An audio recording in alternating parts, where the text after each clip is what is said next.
Et le voilà les amis, le nouvel iPad Pro. Regardez comme il est beau, regardez comme il est grand. On dirait en fait, quand on le voit pour la première fois, un iPad qui est passé sous un rouleau compresseur en fait. Hein, c'est exactement ça, puisque c'est le même que l'iPad Air 2, mais en version XXL, avec un écran de presque 13 pouces. c'est énorme, hein, 13 pouces, ça équivaut à l'écran d'un ordinateur portable traditionnel. La résolution, la définition d'image est légèrement supérieure, mais parce que l'écran est plus grand, parce qu'en fait, au niveau résolution, c'est la même chose, 264 ppp. Ce qui est tout à fait confortable. On ne perd rien, on ne gagne rien. On est bien au-dessus du Full HD.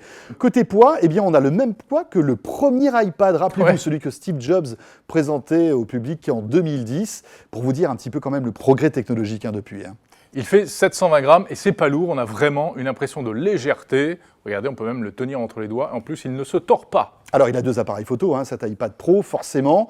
8 mégapixels à l'arrière, comme le précédent iPad Air 2 qui était sorti l'année dernière, et puis 1,2 mégapixels à l'avant. Apple ne met pas trop en avant les capacités de ces appareils photo qui sont relativement moyens, on va dire.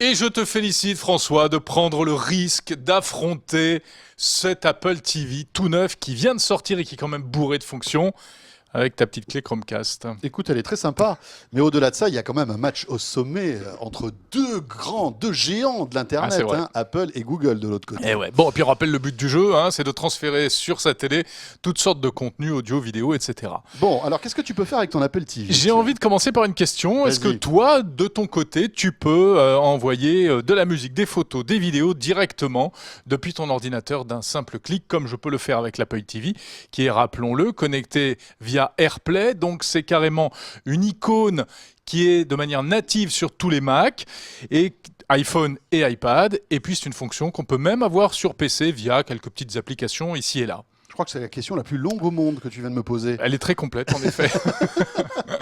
Alors oui, monsieur le président, je peux faire tout ça, sauf que ta grosse boîte noire là, qui prend de la place à côté de la télé, etc. Moi, regarde, c'est complètement discret, c'est tout petit, ça s'accroche derrière la télé, via le port HDMI qui est là, et c'est réglé, mon pote.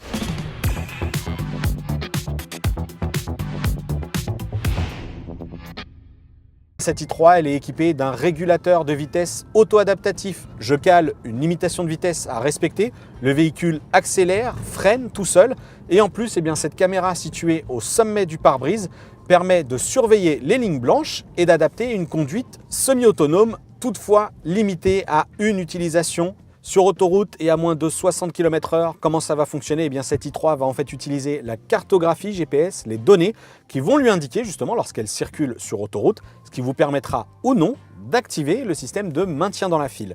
Le problème, c'est que cette technologie n'est pas parfaite puisqu'on l'a vu pendant nos essais, notamment sur la A15 si ça fonctionnait correctement. Sur la A14, là où le marquage au sol n'est pas très présent, l'électronique, la caméra est à la peine et nous indique sur le tableau de bord qu'il n'est pas possible d'activer cette fonction. Cette i3, elle date donc de 2013, ces technologies aussi, elles sont donc un peu dépassées, visiblement techniquement limitées. Ce qui est sûr, c'est qu'en matière d'aide à la conduite, ce n'est pas ce que BMW a fait de mieux.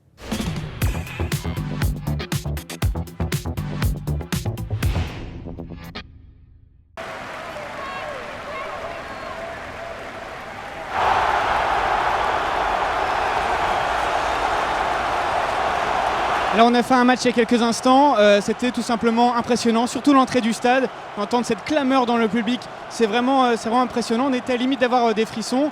C'est vrai qu'après quand on joue son match, on a tendance un peu à oublier la clameur du public, on a tendance un peu à oublier ces cris dans le stade, sauf quand il y a but, sauf quand il y a des grosses actions, mais dans l'ensemble c'est vraiment très impressionnant. Alors comment ça marche, comment ce dispositif fonctionne, on va le voir tout de suite. On a 20 vidéoprojecteurs accrochés sur une grille technique au plafond. Un schéma assez complexe pour être sûr qu'aucun faisceau n'en recouvre un autre. C'est une technique assez connue dans le cinéma qui consiste à tourner des petits groupes de gens. En l'occurrence ici une cinquantaine de supporters qui vont vous faire toutes les émotions possibles et inimaginables que vous allez capter.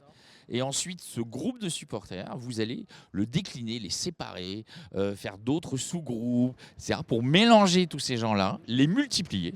Et vous retrouvez au final avec ces 50 personnes qui vont composer à eux seuls une arène complète.